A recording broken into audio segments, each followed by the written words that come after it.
दुनिया में इतने रहस्य हैं जिन्हें कोई अब तक भी उजागर नहीं कर पाया है। आज एक ऐसी स्टोरी हम आप लोगों को बताएंगे जहां पर एक व्यक्ति एक 9 साल की लड़की को रोज पानी से डूबने से बचाता है और रोज उस लड़की को बाहर निकालता है और वो रोज उस लड़की की कब्र खोदता है और डेली उस कब्र में उस लड़की को दफनाता है। आखिर ऐसा कैसे हो सकता है कि हर चीज हमारी जिंदगी में हर रोज वहीं से शुरुआत होती है और वहीं पर खत्म होती है? ऐसा हो ही नहीं सकता। लेकिन हमने आप लोगों से शुरुआत में कहा है कि ये दुनिया इतने रहस्यों से भरी हुई है कि उस चीज का पता ना ही तो साइंटिस्ट लगा पाई है, ना ही हम लगा पाए हैं और ना ही आप लगा पाए हैं। केवल हम अपनी रोजमर्रा की जिंदगी जी रहे हैं, बाकी हमें किसी और से कोई मतलब नहीं है। लेकिन जब रहस्यों को जानते हैं तो शायद हमारा भी दिमाग चकरा जाता है।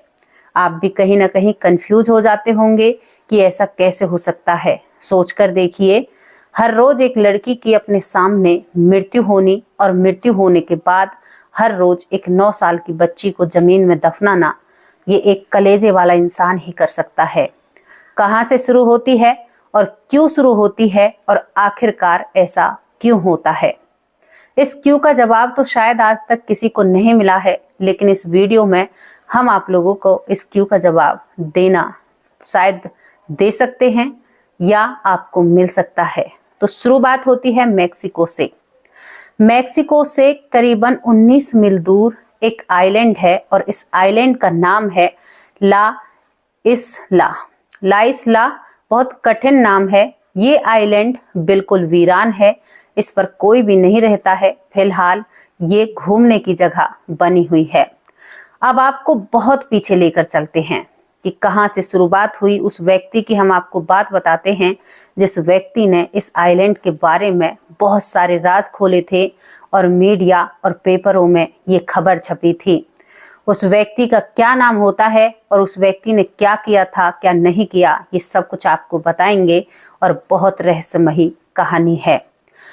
सन 1950 में चलते हैं। सन 1950 में एक व्यक्ति जिसका नाम डॉल जूलियन होता है। डॉल जूलियन अपने परिवार के साथ एक दूसरे आइलैंड पर रहता है। परिवार के साथ ठीक ठाक जिंदगी चल रही थी। एक किसान तबके के रूप में ये काम करता है और परिवार बहुत अच्छा था। लेकिन जो डॉल जूलियन होता है, इसकी परिवार से बनती नहीं है। परिवार से ये अक्सर कटा कटा रहता है। ये भक्ति, भगवान को ज्यादा महसूस करना, शायद ये इसका मानना था कि मुझे प्रभु से मिलना है।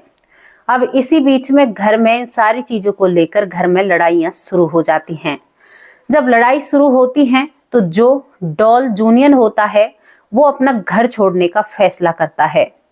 घर छोड़ने के बाद वो सोच रहा था कि मेरे परिवार वाले मेरा ध्यान रखेंगे, शायद मुझे ढूंढने की कोशिश करेंगे। 1950 की बात होती है और ये अपना घर छोड़कर निकल जाता है। जो डॉल जूलियन होता है ये घर छोड़कर निकल जाता है और कुछ दिन देखता है तो इसका परिवार बिल्कुल भी इसकी तरफ ध्यान नहीं देता है। अब ये इस टापू पर पहुंचता है जिसका हमने आप लोगों को नाम बताया है। इस टापू के कई नाम हैं और कई नामों से इस टापू को जाना जाता है। डॉल जूनियन लाइलास टापू पर पहुंचता है और यहाँ पर जाने के बाद ये अपनी जिंदगी वहीं पर बिताने की कोशिश करता है। वहां पर इसे बहुत शांति मिलती है। जिस टापू का नाम लाइस ला है, इस पर इसे बहुत शांति मिलती है। यहाँ पर ये सोचता है कि शायद मेरी आत्मा परमात्मा से मिल सकती है और वहां पर ये अपना रहने का ठिकाना बनाता है और इस टापू पर खाने पीने की चीजों की कोई भी कमी नहीं होती है। इसके बाद ये अपना रहने का ठिकाना बनाता है। अब ये शाम को उस ठिकाने को बनाकर उसमें सोने की कोशिश करता है। कोई भी खतरा वहां पर नहीं रहता है। उसी के पास समंदर होता है। अब ये देखता है उस टापू पर कि इसको किसी लड़की की चीखने की आवाज आ रही है, जैसे कोई बच्चा चीख रहा हो। सुबह थोड़ी सी अंधेरा था, यानी कि 3 साढ़े 3 बजे का वक्त होता है।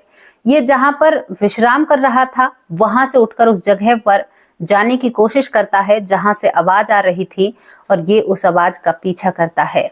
आप सोचिए, जहां पर एक भी इंसान नहीं रहता हो वहां पर किसी बच्चे की चीखने की आवाज आए और आप सोचिए अपने दिमाग में, आप वहां पर उसका पीछा कर रहे हैं।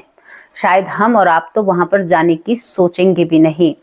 यहाँ पर जो डॉल जूनियन होता है, ये उस आवाज का पीछा करता है और पीछा करते करते देखता है कि समंदर के किनारे एक लड़की डूब रही है। करीबन लड़की ऐसी होगी 7 से 8 साल की लड़की होती है। तो ये व्यक्ति उसे बचाने की कोशिश करता है। ये बिना कुछ सोचे समझे उस लड़की को बचाने की कोशिश करता है और वहां से निकाल कर किनारे पर उस लड़की को देखता है। लेकिन जब तक ये उस लड़की को देखता है तो वो लड़की इस दुनिया से जा चुकी थी। यहाँ पर इस चीज को देखकर इस व्यक्ति को बहुत दुख होता है। ये नहीं चाहता था कि ये लड़की इस दुनिया से जाए, लेकिन इसके हाथ में कुछ भी नहीं होता है।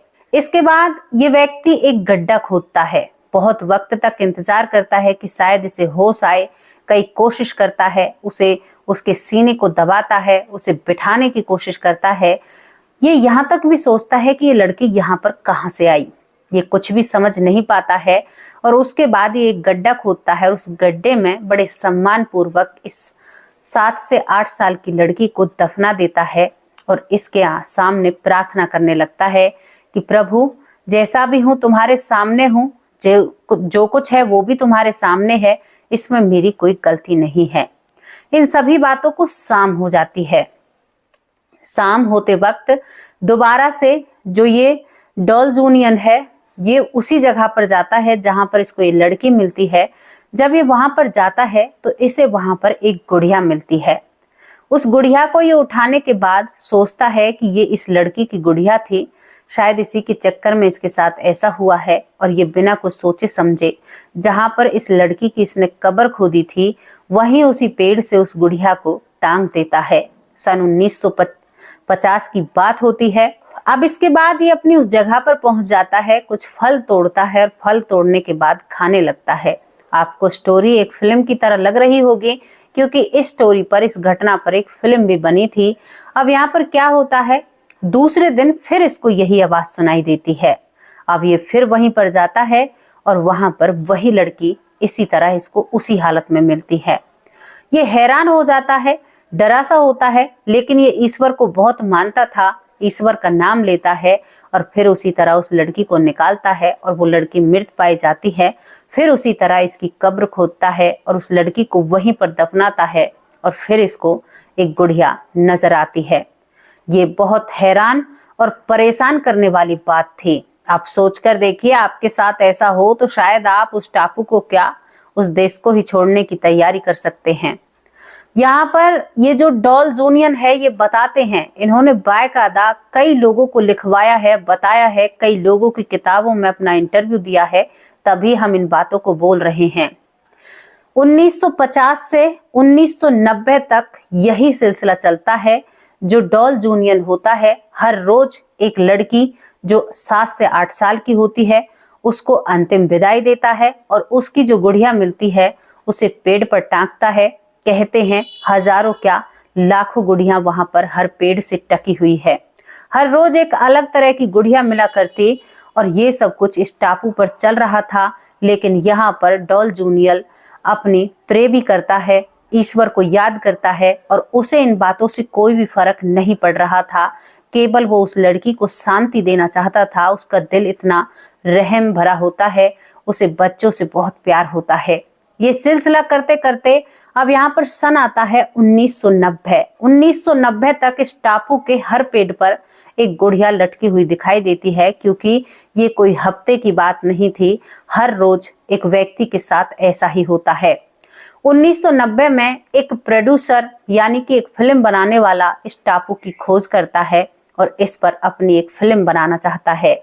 जब ये पूरे फिल्मकार इस टापू पर पहुंचते हैं तो इन गुड़ियों को देखकर ये डर जाते हैं और इतने ज्यादा डर जाते हैं कि इस टापू पर तो कोई आता नहीं है, जाता नहीं है। अब इन गुड़ियों को यहाँ पर किसने टांका है और ऐसे किसने बांधा है।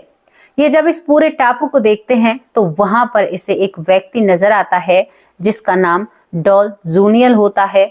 हमने आपसे जब ही से जिक्र कर रहे हैं, उसी ने इन सारी गुड़ियों को बांधा है। अब यहाँ पर जो फिल्म प्रोड्यूसर होता है वो इस व्यक्ति से बात करता है जो इस पर रहता है और वो थोड़ी थोड़ी बातें इसको बताता है, लेकिन इसको ये नहीं बताता कि मैं एक 7 से 8 साल की या 9 साल की लड़की को डेली दफनाता हूँ, वो डेली मुझे इस किनारे पर मरी हुई मिलती है। इसकी सारी बातों को जो प्रोड्यूसर होता है वो लिख लेता है और इसी तरह से एक फिल्म बनाता है और उस फिल्म को रिलीज भी कर देता है। जब उसकी फिल्म आती है तो ये टापू सुर्खियों में आता है। यहाँ पर मीडिया आती है, मीडिया उन फिल्मों को देखती है, मीडिया फिल्मों को भी देखती है, उन गुड़ियों को भी देखती है। गुड़िया जो खिलौने थे, अब यहाँ पर लोगों का आना जाना शुरू हो जाता है। क्यों हो जाता है कि इस लड़की की भी कहानी किसी को बताई गई थी डॉल जूलियन के जरिए, तो इस लड़की के लिए एक दुख भरे दिल से वहां के लोग एक डॉल ले जाया करते और वो भी अब यहाँ पर डॉल टांकने लगे थे हर पेड़ पर। अब ज्यादा तादाद में भीड़ बढ़ने लगती है। सरकार इसको भूतिया टापू नहीं मानती है, लेकिन डॉल जूलियन था, उसे सब कुछ इसके बारे में पता होता है। अब यहाँ पर जब लोग आने जाने लगते हैं तो फिर ये बात दब जाती है। 1990 से बाद यहाँ पर फिर लोगों का कम आना जाना हो जाता है। अब सन आता है 2001। 2001 में बताते हैं कि एक टूरिस्ट जो मतलब घूमने वाले लोग होते हैं वहीं से एक गाइड करते हैं और इस टापू पर दोबारा से लोगों का आना जाना सबसे पहले शुरू होता है। वो जाते हैं तो वहां पर देखते हैं कि जो व्यक्ति इस टापू पर रहा करता वो व्यक्ति आज इस टापू पर कहीं पर भी नजर नहीं आता है। जब यहाँ पर जो घूमने वाले गए थे ज्यादा ढूंढते हैं, इधर उधर तहकीकात करते हैं तो देखते हैं जो डॉल जूनियल होता है वो वहीं पर मृत पाया जाता है, जहां पर वो बताया करता कि एक लड़की रोज यहाँ पर मरती है और जिसको मैं रोज जमीन के अंदर दफनाता हूँ। ये बात देखकर वो लोग डर जाते हैं। डर के कारण यहाँ पर कानून को बताया जाता है। कानून इस व्यक्ति की जो डेड बॉडी है उसे अपने कब्जे में लेती है और यहाँ पर डॉल जूनियल के याद में भी कुछ गुड़िया टाँकी जाती हैं और इस टापू की रहस्यमयी बातें शायद उसी के साथ चली जाती हैं। अब हमने आप लोगों को एक कहानी कैसे बताई, क्योंकि कई पत्रकार या कई जो किताब लिखते हैं लेखक इसके पास जाते हैं और इसका कई इंटरव्यू लेते हैं और उन सभी बातों को अपनी कलम के जरिए एक किताब में या एक डायरी में उतारते हैं। ये सब कुछ लिखा हुआ शायद किसी लाइब्रेरी में रखा हुआ है। इस टापू की यही सच्चाई होती है। जो आम लोग हैं इस टापू को भूतिया टापू बताते हैं, क्योंकि कहते हैं कि वो व्यक्ति तो इस दुनिया से चला गया, लेकिन जो लड़की उस किनारे पर मृत पाई जाती थी वो आज भी उसी तरह उस किनारे पर मृत पाई जाती है और शाम के वक्त वो गायब हो जाती है और एक गुड़िया वहां पर मिलती है। हालांकि अब उस लड़की के शरीर को कोई दफनाने वाला नहीं रहा है, क्योंकि पहले उसके शरीर को जो डॉल जूनियल होता है वो दफनाता है। इसके बारे में कई लोगों ने अपने तरीके से बहुत वीडियो बनाई और अपने तरीके से उन वीडियो में कुछ बातें लिखी गई हैं।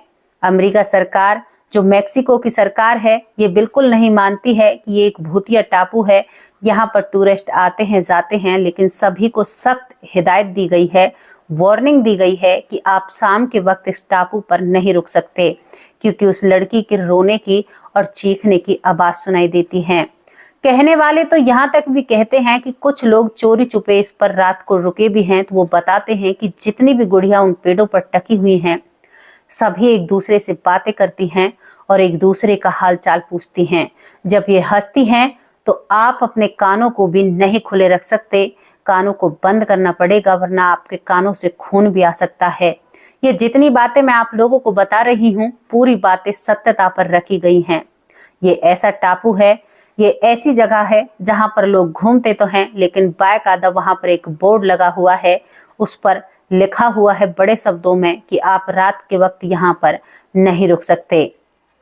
यहाँ पर जो डॉल जूलियन होता है उसका कोई भी जिक्र इसके बाद नहीं मिलता, क्योंकि वो भगवान को बहुत माना करते और उसने करीबन 50 से 60 साल तक इस लड़की को 50 साल तक इस लड़की को अंतिम क्रिया हर रोज उसने की थी और अपनी जिंदगी भी जी थी। ये उसकी बात होती है, लेकिन इस रहस्य को कोई भी नहीं उजागर कर पाया है कि वो लड़की रोज उस किनारे पर क्यों मरती है और क्यों उसके साथ ऐसा होता है।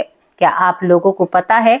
अगर आप लोगों को पता है तो जरूर हमारे कमेंट बॉक्स में अपने कमेंट लिखना कि ऐसा क्यों होता है कि वो लड़की केवल उसी ने नहीं देखी है जिसका नाम डॉल जूनियल है, वो लड़की और लोगों ने भी देखी है। जो लोग इस बात के बारे में गवाही देते हैं और उन गुड़ियाओं को बात करते हुए, उन खिलौनों को बात करते हुए बहुत लोगों ने अपनी वीडियो में भी उतारा है और वहां पर बहुत लोग पागल भी हुए हैं, बहुत लोगों के साथ कई हादसे भी हुए हैं। तो आप इस पर अपनी क्या नजर और क्या राय रखना चाहते हो? दोस्तों, कहा था ना कि ये जो दुनिया है रहस्यों से भरी हुई है। अभी तो इसका हम एक क्षण भर भी पता नहीं लगा पाए हैं जब हम अपने ऊपर इतना गुमान करते हैं। अगर पूरा इसके बारे में जाने तो शायद हमारी जिंदगी क्या, हमारी सदियों की उम्र कम पड़ जाए, लेकिन हम अपने इस ब्रह्मांड का या अपनी इस पृथ्वी का या अपने इस विश्व का पता नहीं लगा पा सकते। हमें किसी शक्ति ने चलाया है जिसके जरिए हम चल रहे हैं, अपने काम कर रहे हैं। सोचकर देखिए, अगर सोचें तो दिमाग चकरा जाता है, सोचने पर मजबूर हो जाते हैं। कुछ नास्तिक लोग अपने हिसाब से राय रखते हैं। वो सोचते हैं कि हम जो सोचते हैं वही सही है, हम जो करते हैं वही सही है, लेकिन ऐसा नहीं है। आपके भ्रम या आपकी मानसिकता की वजह से हर कोई इंसान अपने आप को नहीं बदल सकता। ठीक है, आपकी सोच है, आप अपने हिसाब से सोचते हो कि भाई ऐसा नहीं हो सकता, ये सारी चीजें झूठ हैं, ये सब कुछ गलत है। लेकिन जिन चीजों को सरकार भी मानती है, म्यूजियमों में जो चीजें लिखी रखी हुई हैं, जो हमारे वेदों में, ग्रंथों में लिखी हुई हैं, म्यूजियम में जो चीज रखी हुई है, उस पर तो आप यकीन करोगे। जो किताबें लिखी गई हैं उन पर भी यकीन करोगे। चलो, आप पढ़े लिखे हो, पढ़ाई लिखाई के हिसाब से भी यकीन करोगे। देखो भाई, मेरा तो एक सादा सिंपल स्वभाव है कि सीधी बात करना, नो बकवास, सीधी बात। सामने से पूछा है और सामने जवाब देंगे। किसी का नहीं तो आज तक बुरा करने का सोचा है और ना ही कभी दिल में ऐसे ख्वाब आए हैं, क्योंकि मेरा जो परिवार है, जो मुझसे जुड़ा हुआ है, कभी भी उनके दिल में, मेरे हिसाब से, मैंने आज तक उनसे मिली नहीं हूँ। केवल उनके कमेंट के जरिए। जो मेरी कुछ बहनें हैं, सुकंतला बहन है, जैसे कि मेरी एक मीना बहन है, एक महाराष्ट्र से हैं, एक प्रीति झा है, बहुत सारी हैं। एक बहुत ज्यादा कमेंट करती है, मेरे दिमाग में बात याद नहीं आ रही है, वो अभी उनको संतान नहीं हुई है, क्या नाम है उनका मुझे ध्यान नहीं आ रहा। बहुत सारी बहनें मुझसे जुड़ी हुई हैं और जिनके जब मैं कमेंट पढ़ती हूँ तो मुझे पता चलता है कि वो दिल से बहुत अच्छी हैं, उनके दिल बहुत साफ हैं और बहुत अच्छे हैं। तो मैं उनसे बिना मिले ही बता रही हूँ कि उनकी दिल या उनके अंदर कैसी भावनाएं हैं। एक हमारे भाई हैं जो हमसे पलवल से जुड़े हुए हैं, सर कहूँ, भाई कहूँ, कुछ भी कहूँ, लेकिन वो भी बहुत अच्छे इंसान हैं। तो कहते हैं ना कि अच्छा इंसान, अगर आप शब्द भी बोलोगे ना तो उन शब्दों से पता कर सकते हैं कि आप बहुत अच्छे हो, नेक हो और आपकी सोच बहुत उम्दा है। और जो बुरा इंसान है, आप उसकी शक्ल भी मत देखना, आप उससे केवल बातचीत में ही बता सकते हो कि इस इंसान की नीयत या इंसान के हाव भाव सही नहीं है। तो इस पर आपकी जो भी राय है, आप अपनी राय कमेंट बॉक्स में जरूर रखना। मुझे मेरे परिवार को एक जानकारी देनी थी जो मैंने दे दी। ये जानकारी आपको कैसी लगी, कमेंट बॉक्स में अपनी राय जरूर रखना। अगर आपको कहीं घूमने जाना है इस जगह पर, तो आप मैक्सिको से 19 मील दूर ये आइलैंड है, आप इस पर घूमने के लिए जाते तो हैं, लेकिन एक बहन के नाते और एक परिवार के नाते कह रही हूँ, केवल दिन के वक्त घूम कर आना, रात के वक्त वहां पर मत घूमना। अब आप लोगों से विदा लेती हूँ, कल फिर हाजिर होंगी किसी सच्ची और अच्छी स्टोरी के साथ। तब तक के लिए नमस्कार, जय हिंद, जय भारत।